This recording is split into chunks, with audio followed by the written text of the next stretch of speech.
Welcome to CarePod, a safe place to educate, inspire, and renew the caregiver. Listen in with our host, Dr. Kipley Bell, as she interviews different experts along the caregiving journey.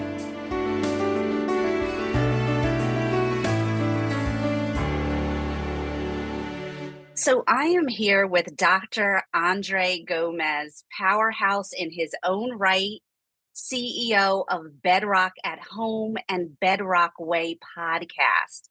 I was on the hot seat recently in his house, and now I've invited him to my house here on the Care Pod. So welcome, Dr. Gomez, to the Care Pod. Dr. Bell, it is a pleasure to be here. And I got to tell you, I got to admit, I'm a little nervous because I know that when you're in my house, it's easy for me to navigate that. But now I don't even. I was trying to see if I could get questions ahead of time. So okay, I'm ready. So I'm, let's go. Yeah. So honestly, I look at you. I have profound respect for you. But the biggest light I see in you is this hunger. You have a hunger and a drive that's unparalleled. And so I ask every Care Pod guest their why, but I really want to know the root cause of your why. I look, we read the bio, we know all the things. This is a man with, a bachelor's, a master's, and a doctorate of physical therapy, a heart for physiologic movement modalities, what we say in our aging population, the importance of movement and being active and physicality as you age well. But I want to drill that down. I want to know where that began for you and what's your why. So I will tell you and admit that it probably started as the middle child syndrome. I am the middle of three boys. So as you can imagine, I was the one that used to be sometimes pulled by my older brother, pulled by my younger brother, and sometimes have to be the arbiter of the three kids and represent our three of us to our parents. But I've always had this antithetical mindset, which is if you tell me to go right, I will go left. If you tell me to go up, I will go down. Why? Because I always wanted to know, and the irony of your question, the why behind things. I never took things face value. I always questioned. I'm big on research and telling me why something has to be done. So that has been as a child. I was told by my mother very early on, Dr. Kipley, that I will never be skinny because I love to eat, and I will never be lonely because I love to talk. And for me, talking was that I needed to know more. I was always curious, and I was raised very religious.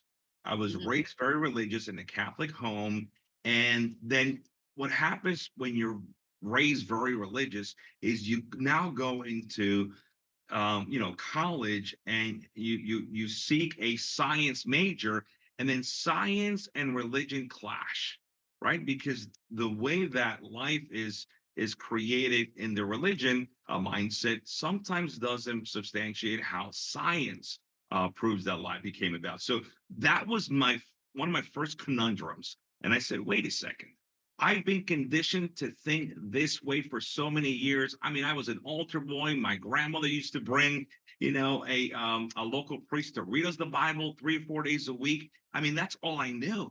And then I get to my university studies and I start learning about physics and chemistry and immunology and genetics. And I'm like, whoa, that's not how I thought life was. So that to me was okay. If this is if there's another side to this, there must be another side to everything else. And that's really what erupted my curiosity in college, when I got into my first job. And thereafter, I always devoured the counter of everything. And very early on, I was supposed to be a lawyer. I was supposed to be a lawyer. And as you know, lawyer always has to see both sides of it. I was always trained to be a lawyer, but decided not to when it came to the decision. But I've always been enamored with the contrarian aspect of everything, because I do believe that there's two sides to everything, sometimes three sides. And as it relates to healthcare, When someone is enamored by the contrarian side, someone is enamored with what I call critical thinking and logic-based ideas. And some things in healthcare have never made sense to me. It's never made sense to me that healthcare workers don't communicate. It's never made sense to me that the United States, one of the greatest countries on earth, has the most expensive healthcare system, but we have some of the worst outcomes. That's never made sense to me. It's never made sense to me the fact that we don't collaborate, the fact that we don't use technology, the fact that we think technology is something that shouldn't have a place in healthcare. So for me, a lot of things after 20 years being in healthcare have never made sense. So yes, as an early clinician, I had to abide by the rules. Now I am creating them. And I have a position where I can influence, impose, and feed this curiosity and to make sure that, listen, if things were making sense and our outcomes as a healthcare industry were amazing, I would not be trying to die on this hill. However, as you know, as a physician and a PA before that for many years, you know that our system is broken. No one is trying to fix it. We have inherited the most highly acute population post-pandemic, and yet our peers and our leaders who make the policies and the regulations are acting like nothing happened. And they're getting back to the same old archaic fossilized mentality. So again, for me, I know that there's a different way to do things. There's a much better way to do things. Thank God I have the privilege at Bedrock to do so. And I can partner with people like yourself who also believes that we can be the change agents. And I have three, I actually added a fourth. You love this. I have three tenets that have pushed me throughout the past 4 years, especially galvanized during the pandemic. Number one, we are changing the habits of yesterday by creating the new healthcare reality of tomorrow. That's my first mission. So every single day, I put my feet down on the ground and I say, here I come. Here I come. Number two, I am 100% certain that the best days of healthcare are still ahead of us. That I guarantee. Number three, I'm also extremely adamant about the fact that I want to make sure that my legacy, our legacy as healthcare practitioners, is to leave healthcare better than we entered it. And quite frankly, that should be our goal for anything we do, whether we pick up garbage on the street, sell ice cream, we should leave healthcare better than we entered it. As an entrepreneur, and I know you'll appreciate this, as an entrepreneur, my love now has become flexibility, freedom, and profit in that order. So for me to change the habits of yesterday, for me to have the best days of healthcare ahead of us, for me to leave healthcare better than I found it, I have to think about flexibility, freedom, and profits, which are the three foundational aspects of an entrepreneur. But how does an entrepreneur embody those and carries them out to the maximum ability? I cannot be owned by anyone. And that means that we have to unshackle ourselves from the long-standing beliefs of what healthcare should be and start liberating ourselves and our patients and start ushering them to a better way of doing things. So that's what leads me. And hopefully that wasn't a long-winded response to your question, but that is what passionately, and sometimes aggressively guides me to know that the most vulnerable journey that we will ever take as a human being is to navigate that healthcare journey. And it keeps me up at night that journey is being taken by our seniors at a time where they're most vulnerable and at times where they're demented. So if I can be that lighthouse, that GPS, and provide a super highway to facilitate and navigate them through that journey and have them have not services, Dr. Kimberly, not services. I want them to have better outcomes. So and that's value and value. Exactly, which is Yeah. value-based care. Yeah. So a few things, to use your own words as a self-described contrarian, right? How do you then endear the contrary patient, the patient who has been turned off from their experience in healthcare, to now endear them to a quality of life and lifestyle modification that will then yield them a positive outcome? And I think that's where we have to really maximize our bedside manner. Healthcare and medicine and the interaction between our patients has continued to plummet. And I'm talking time frame, right? We spend 5 to 7 minutes on average with a patient now. It used to be 10 to 15 minutes. And the bureaucracy, the digital bureaucracy of our electronic health records has only exacerbated that minutia where we're spending more time documenting, we're spending more time reading, we're spending more time away from our patient than we are in creating that relationship that is based on a very fundamental aspect of affinity, communication, respect, reality, and trust. We need to really bridge the gap between respect and affinity and communication with our patients. When you are able to think about any relationship, platonic, romantic, personal, professional, when you're able to embody those qualities with them, when they trust you, when you're in the same reality, when they respect you, and when you communicate effectively, consistently, and through the right medium, they're going to do anything you tell them and everything you tell them. The reason that there is that doubt, that cynicism, that skepticism is that we have done it to ourselves. We Mm. continue to shoot ourselves in the foot by spending less time with our patients because we have to see more patients, because we have to produce more RV units, because we have to do this, this, that.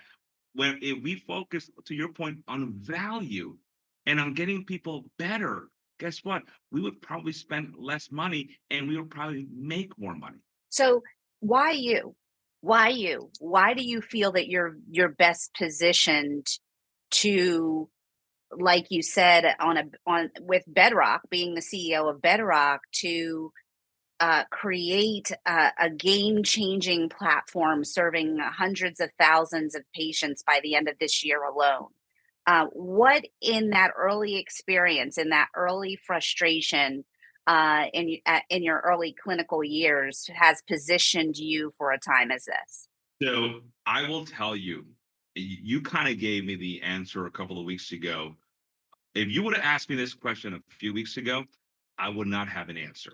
I would have said to you the old cliche colloquialism of, well, I always want to be the best. Right? That's the answer that I would have gave you. But you said something a few weeks ago when we met, and you said that just a disease that has been eroding healthcare. And the fact of the matter is that as clinicians, we say, I'm just a caregiver. I'm just a dietitian. I'm just a therapist. I'm just a primary care provider. That just the mentality has created the guardrails, has created a completely divided approach in healthcare, and has precluded us and prevented us from actually providing the scope of practice, which should be the patient, the outcome of the patient. So I will tell you why me now when you said that. I am someone, as a physical therapist, Dr. Bell, I have been one of the biggest proponents or the biggest offenders to why we are where we are.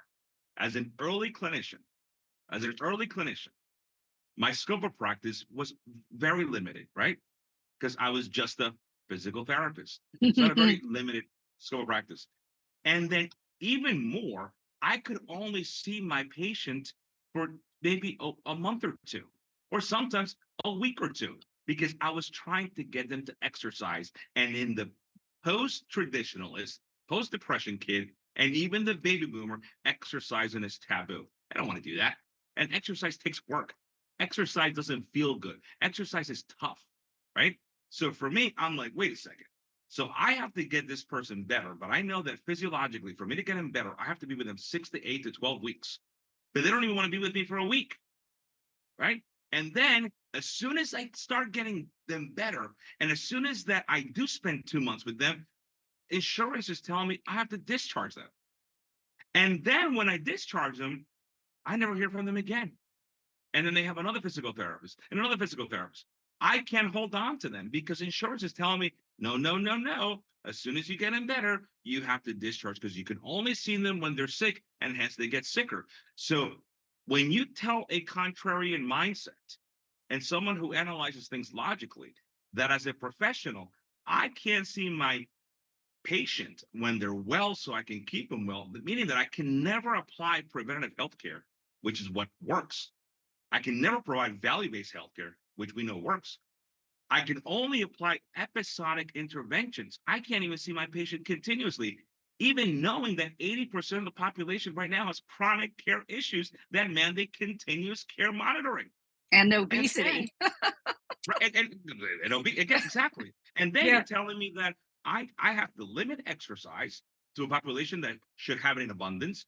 Then my healthcare providers that have a wider scope of practice that are supposed to impose and support me don't even get educated on exercise, don't even get educated on nutrition, or if they do, very little, and they don't even call me back. So you can only imagine for me, again, that inherent, innate, contrarian, and disruptor that I am. Yes, it can only be someone in my position that is sick and tired and has two options. A, A, actually three options. A, I run away, which a lot of my colleagues have done, right? Hmm. Our profession Yeah. is undergoing mass exodus. I Yeah. can leave, and believe me when I tell you, Dr. Bell, I can be successful at anything in life, healthcare or non-healthcare related. Because I tell everybody I will outwork anyone. I'm not that talented. I tell people I'm not that talented. I can fix a light bulb or install a TV or boil water sometimes at home. But trust me when I tell you, I will outwork anyone at anything. So I could have done anything, right? So I could have left. Number two, I could have just adapted, made a nice crony salary, and got off into retirement. But that's not what a contrarian does. I chose the latter, the third, which is I'm going to change it. I'm going to change it because right now I want to be an agent of change. And I tell this to everybody that will listen.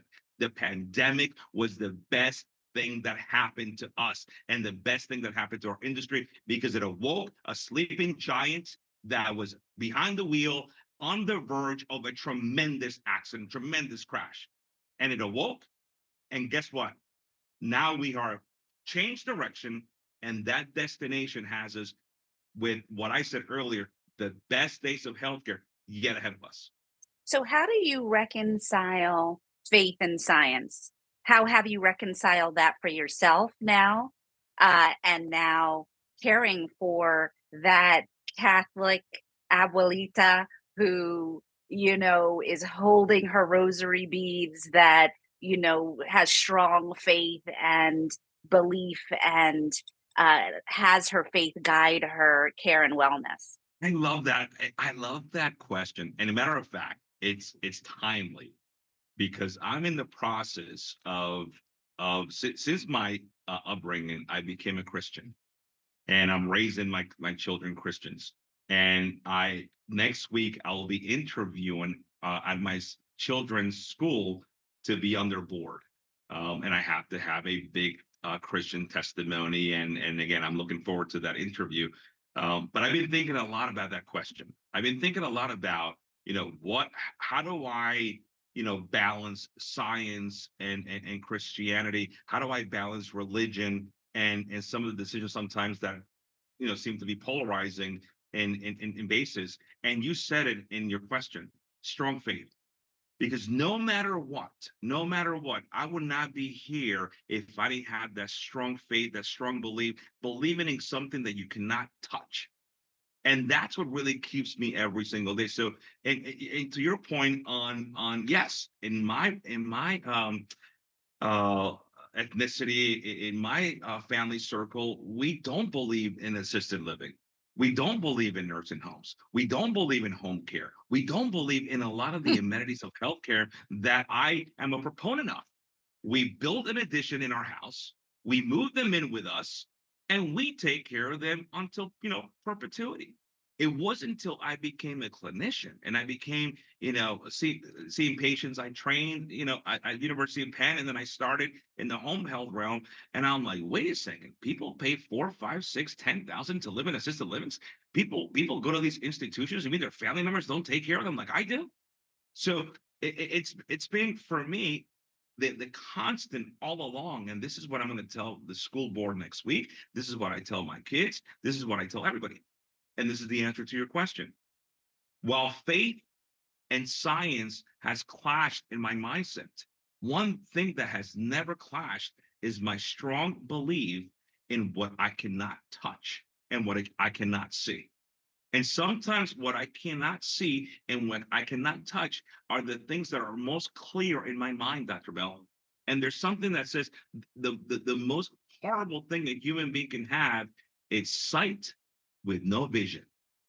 And what faith has done for me is has made me have incredible sight, even at times when the fogginess of the pandemic, the fogginess of seeing the system that is broken, the fogginess of seeing the fact that I spend my, 7 years of my career, of my life invested into healthcare. And then I get into the real world and I'm like, what the heck is this?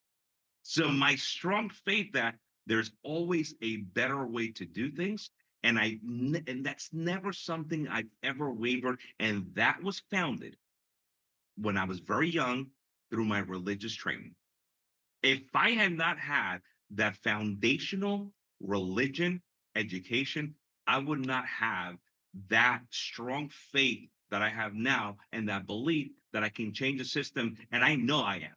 I know I am. So and that was one of the reasons that we named our practice Bedrock, because Bedrock is the strongest foundation found anywhere in nature. It is completely unbreakable. Unbreakable. Compact. Yeah. And it goes back to that strong faith. My faith is unbreakable. And if I know that life, this is what religion teaches you. Life is you versus you. And you got to make sure that you win. But which you is going to win? The coward who's going to leave the industry, the person who's going to adapt to the status quo, or is going to be you, the one who's going to make sure that you win, because winners win, leaders lead. And we have to have that lion mentality that this too shall pass. But at the end of the day, there are better days ahead, but you create the reality around you by the decisions that you make, and specifically the decisions that you don't make. Well, it's funny. I'm sitting here just taking you in, brother, taking you in.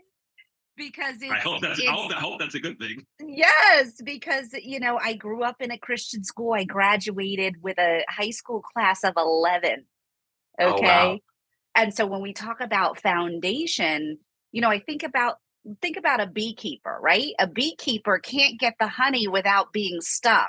Well, what soothes that sting? What helps you? What guides you in the day-to-day and the ups and downs and the insults of systems of healthcare? And that's been my faith for me. So I'm just here, just gleaming, because God works in mysterious ways in the ways in which we met. And I was a guest on your Bedrock Way podcast as well. So it's just amazing to me.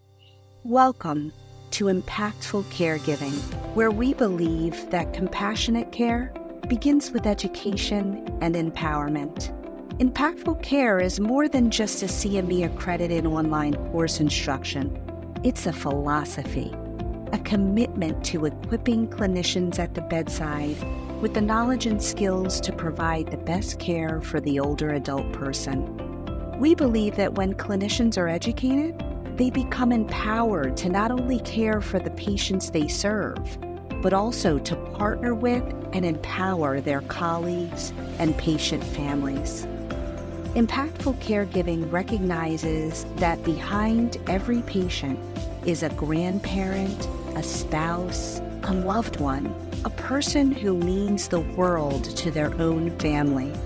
Through our one-on-one consultations, Impactful Caregiving empowers the layman caregiver and their family to begin important conversations and plan for their aging chapter. Our commitment doesn't end there. We also serve corporate clients who seek customized medical training for their staff, as well as consultations for aging accommodation and staff education in various sectors of business, travel, and hospitality. Whether you're a clinician caregiver dedicated to improving patient outcomes, or a corporate client striving to provide exceptional care experiences, we invite you to partner with us. Together, let's make an impact in the lives of older adults and their families. We can redefine what age looks like as impactful caregivers. to me. So you have AJ, you have Sophia and Olivia, correct? Your kids? Yes. Yes. What would they say about their daddy? So they would say, I am very caring. You're going to make me emotional because we just did this exercise this morning. We did this exercise this morning because my teenage daughter and my teenage boy went through it too. And your kids will go through this. Are your kids teenagers yet? No, but my boy's tweening. He's 10. He's right. tweening. Mm-hmm. So just to give you a piece of advice, and again, we all went through. We were 13 at one point or another. So she's having a little bit of tough time at school right now, just socially. And a little calamity. I was going to say a little unimportant thing for us is a huge calamity for them. And I'm trying to support her through that, because my wife says, Andre, she's not strong like you. So you have to listen to her. You have to guide her through. So I'm trying. And this morning we did an exercise and we did an exercise on, because my daughter had a very good question. And Dr. Bell, I never thought about this. She said, Daddy, how do you think positive? How do you think positive? Because I keep telling her, you gotta think positive. You gotta stop letting this doubt and this negative mentality and these doubt. You gotta think positive. And she said, well, how do you think positive? And my answer to her was, I think positive because I am blessed. I am blessed to have the opportunity to lead a company that is disrupting healthcare, that is helping seniors every single day. I am blessed to have an amazing wife, an amazing family. I'm healthy. I have a place to sleep. I have plenty of food to eat. And I'm living a dream daily. And then I asked her, what makes you think positively? You got to think about what's great in the world. And here's what she said, to your point. She said, Dad, I think positively because I know you're so loving. I know you're so caring. And I know that you always have our back no matter what. And it's a beautiful thing. And it went to Olivia, and all three kids said the same thing, right?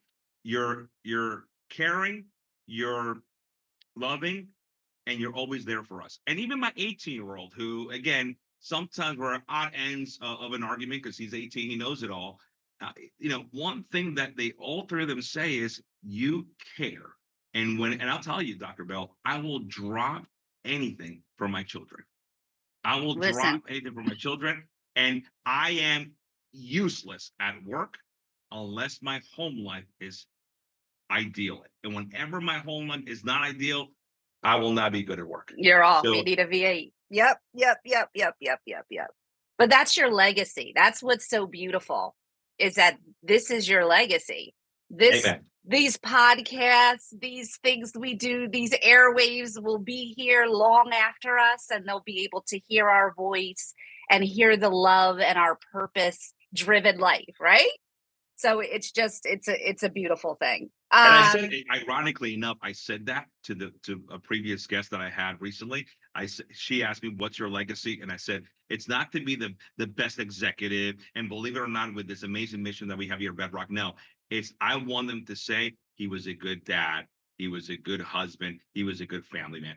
That's my legacy. If at the end of the day, people say he was so good at home, I'm done. That's it. Mic drop, right? Okay. Amen. So we're rounding the corner. I want you to help me walk this out. Okay. This vision that I share with you of reclaiming our voice, right? Getting our voice back. When I lecture, I'm on many stages, this, that, I often joke with the audience, we're going to take back our Google.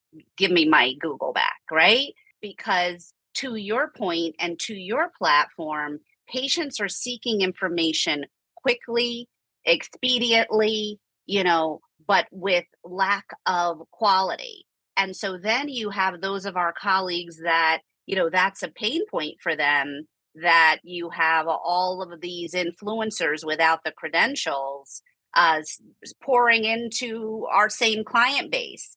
But yet, for me as a budding entrepreneur, trying to do that, trying to claim my voice and stake and say, this is valuable. This is what your family needs. This is how you advocate for your older loved one. And for me, as you know, that doesn't look like putting my 88-year-old mom on Instagram in a compromising situation. Like that's the last part of my private life that I hold with honor and integrity. But yet, so I don't have the 90,000 views or followers as a result, right? Because I'm not on, putting these kind of what we say real life imagery in play. Yet I'm very much walking the caregiver journey personally and professionally. So, how do we do that? How do we, claim our voice, our stake with integrity while trying to monetize sincerely? So, I'm asking you to speak to those as a mentor in business, those of us that are looking to you to mentor us in a business way as you're paving the way and creating your own legacy. And also to those of our audience members to say, hey, check us out, you know, go over to Bedrock Way podcast, check out Bedrock at Home, check out Impactful Care, look at Impactful Caregiving. How do we do that authentically, effectively, but monetize just as someone who might not have their heart in the right place? I always say it's very easy. Some of the most convoluted concepts, I think, get overcomplicated. People, we have to go back, Dr. Bell, to how people respond to everything. And as early as cavemen and as lately as the most sophisticated people, we respond when we are part of the majority. Politics are manipulated and driven by the majority. Pageantry, which you're very familiar with, is moved by the majority. Countries are run by what's called the majority. People always want to feel like they're part of the majority. And if the majority are doing it, I want to do it. If the majority are doing it, I engage. What do you think McDonald's, who makes $6 billion in profit every quarter, why do you think that they put on their arches, the golden arches, billions served? Billions served. Because they know that if they educate the masses that, oh, everyone is doing it, if the majority are doing it, then I need to do it. That's where healthcare and medical doctors and everyone down the line has gone wrong. Because here's what medical doctors and here's what healthcare practitioners have done. They tell people what they shouldn't do. Don't eat this. Don't do that. Don't go there. Don't do that. And from a neural linguistics perspective, I'm not going to get too complicated here. The mind does what you tell it not to do, right? You have to frame it differently. I'll give you an example. If there's a sign at a forest or there's a sign at a store that says, do not steal, do not touch, the glass, what do you think people do? They touch the glass. What the sign should say is, the majority of people appreciate art, and the majority of people agree that we shouldn't be touching, the screen. And guess what they're going to do? They're not going to touch the screen. You have to resonate and identify with people on what they respond. But healthcare practitioners have, again, for years, made their stake on what are telling people what they need not do, rather than say, and I'll give you the scenario with anyone. Hey, rather than tell someone you can't eat X because of your cholesterol levels, say the majority of people your age better when they have cholesterol levels at this stage of the game. And what I found that the majority of people are successful with is when they follow this diet. You see that? It's a very easy way. So now that has become very easy to do through the power of storytelling and the power of media and the power in the visual centric world of today. I can do it very easily in this medium. So my advice to everyone who's a budding entrepreneur, who is a seasoned entrepreneur, is understand the way that the body, again, this goes back to the logic and the critical thinking, and I'm dominated by common sense. If I want to reach an audience and reach as many people as possible, I need to be able to have the right platform, which is podcast, which is TikTok, which is Instagram, which is all of the YouTubes and all that good stuff. But then I have to start touching on the majority. And the majority also goes to, you have to have the right guests in your podcast. Because I've always said, and I pick my guests very strategically. And this also goes to the majority. There's the adage that goes, when you hang around 5 millionaires, you become the sixth. And when you hang around 5 broke people, you also become the sixth broke person. So you got to, as part of the majority, right? Impactful caregiving, Bedrock Healthcare at home, we have to partner with people, with the majority who are going to add value and success to us. But I'll go back to what some of our practitioners and colleagues and peers have done through the years. They go partner themselves everywhere. They go provide services everywhere. They become this factory-led mentality, and they partner with people who don't care. And then they water down their product. And they actually stretch their bandwidth, make less money, become exhausted, become burned out. And then they ask themselves, why? Because you're not picking, just like the 5 millionaires make you the sixth, the 5 bad partnerships make you the sixth bad partner. So you have to think from the standpoint of majority. You have to think from the standpoint of quality is better than quantity. Yes, and absolutely. You have to understand that. So for us, as you know, how do we repair the severed vocal cords? Is we have to start having these types of conversations. You know, I am the only podcast. Think about how sad this is. The Bedrock Way, and probably yours, the Bedrock Way is the only podcast, and we checked, that is allowing healthcare workers to have a voice. And during the pandemic, that mask, figuratively and literally, muzzled us, because we weren't allowed to talk about things that actually were not aligned with the mainstream recommendations, right? We weren't allowed to talk about things as easy as exercise, things as easy as supplementing with things that are just normal over the counter. Okay, so tell me the future of Bedrock Way. What's your vision? So we have I'll tell you the short term and the long term. So short term, and this is just the podcast you're alluding to, right? And the Bedrock at home, sure. Oh, tell us how tell us your vision. Tell us how patients can connect with you, colleagues, collaborate. Tell us all that you want to go over the airways. We're an international following. So tell us about any remote offerings, etc. Beautiful. So we have I always tell my audience and everybody that will listen, we're a multi-specialty medical practice that has everything from a physician right down to a CNA. So what we do is we deploy a healthcare team, and we integrate technology and biology to make sure that we keep people out of the hospital and we keep people living vibrant and healthy along the way. And the way that you can contact us is we have a website, bedrockhc.com, bedrockhc.com. And actually our name indicates who we are, what we do. BED stands for the top 3 reasons that we see patients: behavioral, exercise, dietary issues. Behavioral, exercise, dietary issues, that's BED. And ROCK is we relieve other comorbidities knowingly, meaning that we use data. Data for us has been very, very powerful. And again, we leverage technology through biometric devices, through contactless patient remote monitoring. Why? Because we know that as healthcare practitioners, we will never be replaced by technology, but we have to come more equipped to the bedside.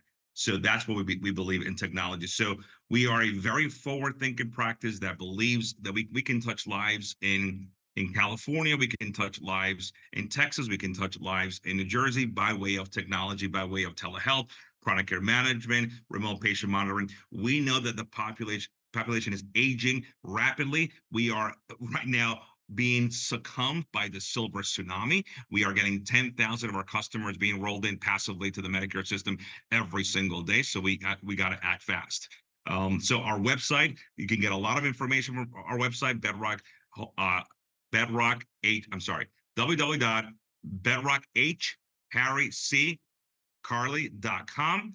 And we are currently licensed in 17 states and active in 9 and growing. The ultimate vision for us, and I mentioned this earlier, we want to leave healthcare better than we entered it. How are we going to do that? We are on schedule, Dr. Bell, to aggregate 100,000 lives by the end of this year. And by doing that, we're going to disrupt healthcare in a couple of ways. Number one, this is the easy one. We're going to provide better care because we have collaboration. We have a team taking care of patients, not a silo, dysfunctional, disjointed, fragmented healthcare system. So number one, we are going to be able to get patients better. And right now, we outfit the number one return to hospitalization rates in the country, 2.1%, unheard of. So number one, we're going to provide better care. Number two, the aggregation of lives is going to allow us to really put mine our data. And the way that we're going to mine our data is we're going to use our risk acuity scores. We have a proprietary trademark assessment we call the Bedrock Wellness Assessment. And we're going to take those risk acuity scores, Dr. Bell, and we're going to go to Medicare. We're going to go to the decision makers, and we're going to say, you need to pay us X, and we're going to take full risk on those lives. And in essence, we're going to develop our own health plan, Bedrock Health. That's another opportunity. Love that. We have also seen the tremendous amount. We're not blind to the comp and the reality of the business model behind what we do. And in the last couple of years, you've heard One Medical sold to Amazon for $4 billion. Village MD sold to Walgreens, I believe, for $5 billion. Signify to CVS for $8 billion. Oak Street, I believe, also to Walgreens for $10 billion. So we know that the business model around what we do is extremely promising. So we are on schedule a year from now to take our company public and to have Bedrock be on NASDAQ, be publicly traded, and allow us to aggregate not only the public awareness, but also the funding to essentially be able to do a public market play, which potentially will put Bedrock in every single home and allow our residents to get the care that they deserve. But I will tell you, I'm not looking, Dr. Bell, to take over healthcare. I'm not looking to put people out of business. I am looking for our service model to elevate the competition, to allow that physician and that other medical practice that thinks they compete against us to say, I'm not looking to compete against you. I just want you to provide your patients with the same level of service that we are. And I don't have to make a dollar out of it. Yes, I don't have to make a dollar out of it. I just want you rise to the occasion, stop being stagnant, stop being sterile, stop doing things just how we've always done it, and start doing it the way you're supposed to do it, which is adapt, right? That's what science is. Science is a fluid mechanism that continues to change based on scientific theory. So why are we set in stone right now and doing things that we've always done it? So the ultimate plan is for us to capitalize, monetize, but also sensationalize something that is actually good, which is good care, and hopefully leave healthcare better than we entered it. Absolutely. Well, profoundly said, and I'm glad to be on the front end of it, to know you as you are now. And the legacy that you're creating for your children. Absolutely. So thank you so much for joining me today. I wasn't too bad. I wasn't too bad, right? No, you were great. You want me to touch on Sophia or no? And I'm going to do a whole unveiling on March 26th at the Spring Healthcare Conference of New Jersey at Caesars Atlantic City. But I got to give you a tidbit because you're going to appreciate it.